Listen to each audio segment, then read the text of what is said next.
अभी हाल ही में आपने अपनी 60 सूत्रीय मांग नोएडा अथॉरिटी के सीईओ को सौंपी थी।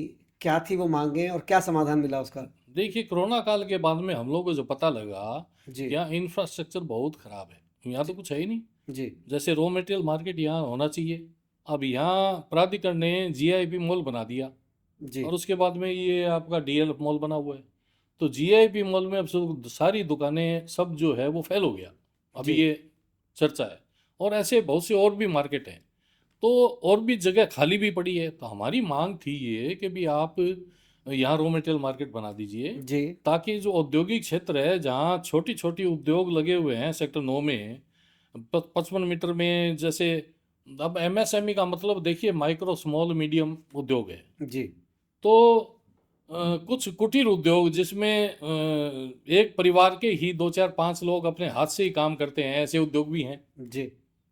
तो ये जो छोटे उद्योग थे, इनमें कॉमर्शियल एक्टिविटी शुरू हो गई, तो यहाँ की कीमतें बढ़ गई, और छोटे उद्योग जो यहाँ चल नहीं सके। तो हमारी मांग ये थी कि भी आप एक रॉ मटेरियल मार्केट डेवलप कर दीजिए, ताकि ये जी। सेक्टर 9 के जो कॉमर्शियल दुकानें चलती है या कॉमर्शियल एक्टिविटीज़ है वो वहाँ शिफ्ट हो जाए। ठीक है।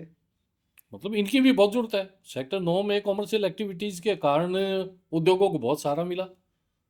तो हम ये चाहते थे कि भी यहाँ जीआईपी मॉल की जगह अगर ये रॉ मटेरियल मार्केट बन जाता, तो सभी का मशीनरी भला होता। मशीनरी मार्केट बन जाता, तो ये औद्योगिक क्षेत्र, जैसे 30,000 फैक्ट्रियाँ हैं, हम लोग सपना लेते हैं चाइना से कम्पीट करने का, चाइना को पीछे छोड़ने का, लेकिन अगर सहयोग नहीं मिलेगा शासन प्रशासन से, तो कैसे हम लोग उत्पादन करेंगे। चाइना का देखें, एक एक आइटम जो है वो मतलब बहुत बहुत ज़्यादा उत्पादन, और इंडिया उसके ऊपर आश्रित है, बिना चाइना और के। अन्य मांगे क्या थी? अब उसमें अब जो बड़ी मांगे जो मैं बता रहा हूँ, जी। रॉ मटेरियल मार्केट का तो था। जी। दूसरा, जैसे यहाँ श्रमिकों के वेलफेयर के लिए, तो sector 9, sector 8, sector 5, sector 7, sector 4, इन सब में लगभग लगभग ये समझे आपके 25 से 30 हज़ार झुग्गियाँ बनी हुई है। जी।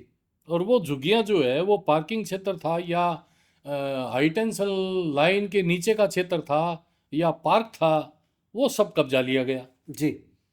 तो मुझे इस बात का कि प्रतिनिधि भी जो है इस बात तक पहुंच नहीं पाते हैं, उसका भी एक कारण है कि जैसे इलेक्ट्रॉनिक मीडिया को देखता हूं मैं, बड़े बड़े न्यूज़ चैनलों को, वहाँ कोई डिबेट होती है और वो जी। पार्टी पॉलिटिक्स, पार्टी के प्रवक्ताओं को बुलाते हैं।